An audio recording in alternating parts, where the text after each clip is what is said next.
Human beings breathe all the time, when awake and when asleep. When we run, jump, or do some strenuous activity, we breathe even harder or faster.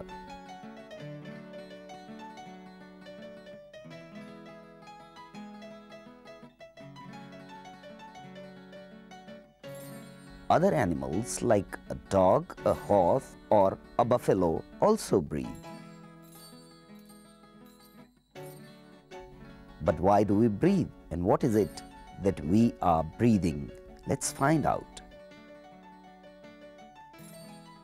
When we breathe in, our nose takes air, chest expands, and the abdomen goes in. When we breathe out, the abdomen comes out, the chest collapses, and the nose pushes out the air. Air goes in and air goes out. What was happening inside our body then? Oxygen is needed to break down this food and extract energy from it. And this energy we use, be it breathing, eating, talking, or walking. The carbon dioxide produced in the process is what we breathe out. The air around us consists of nitrogen, oxygen, carbon dioxide, and dust particles. We breathe in this air. The germs are trapped in the hair and the mucus present in the nose. Where does this air go? Air then goes down the trachea or the windpipe. The trachea branches out into two branches known as bronchi, which enters the lungs. Inside, the bronchi branches out into smaller and smaller tubes known as bronchioles, and they end in tiny air sacs called alveoli. There are about 300 million, that is 30 crore alveoli in the two lungs. The alveoli are surrounded by blood vessels, both arteries and veins. The veins bring blood rich in carbon dioxide, and arteries carry back the blood rich in oxygen. This exchange of gases, oxygen from the air and the carbon dioxide from the blood, happens at the alveoles. The carbon dioxide rich air now goes back out of the nose.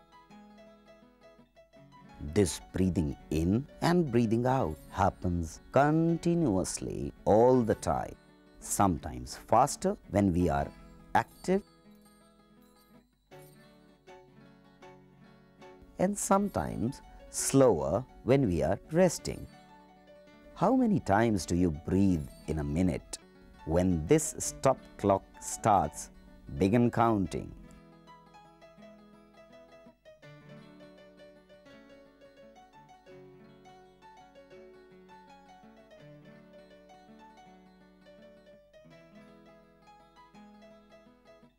Does everyone breathe this many times? Observe your breathing rate when you are doing different activities. Animals like dogs, cats, lizards, toads, monkeys, tigers, they breathe just like us. We know that all organisms respire, but they have different ways of doing it. Plants breathe through tiny pores called stomata. Stomata are found all over the plants, the leaves, the branches, the roots. The oxygen taken in diffuses in the neighborhood of stomata. What do the plants which live partially or completely submerged in water do? Insects have different breathing system. Along the body of the insect, you'll find 10 pairs of openings, 2 on the thorax, 8 on the abdomen. These openings, known as spiracles, are the insect's breathing tubes. These tubes, known as tracheal tubes, are distributed throughout the body of the insect, reaching all the tissues. That is why a headless insect can continue to live. It will die of starvation. Fish have a different kind of respiratory system. Fish live underwater. In fact, they can hardly survive outside water. They use the air dissolved in water. Notice that fish gulp all the time. This water continuously washes over the gills. The gills contain a leaf-like structure called gill lamella, which takes up the oxygen dissolved in water. Do all organisms need oxygen to extract energy from their food? Some bacteria resort to anaerobic respiration.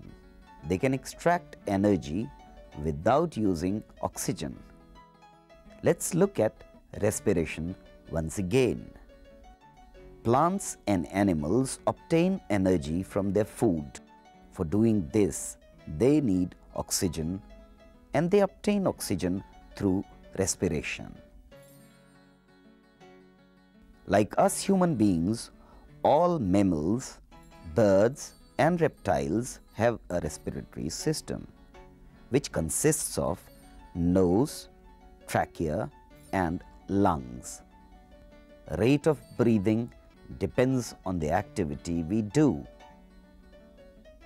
More strenuous the activity, the more rapidly we breathe. We breathe less frequently while asleep. Plants, fish, and insects also respire, but they have different mechanisms for doing this.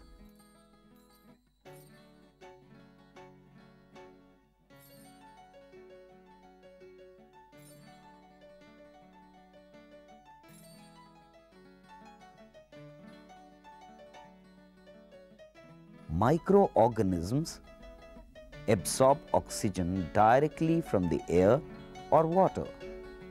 Some bacteria are anaerobic. They do not use oxygen to produce energy.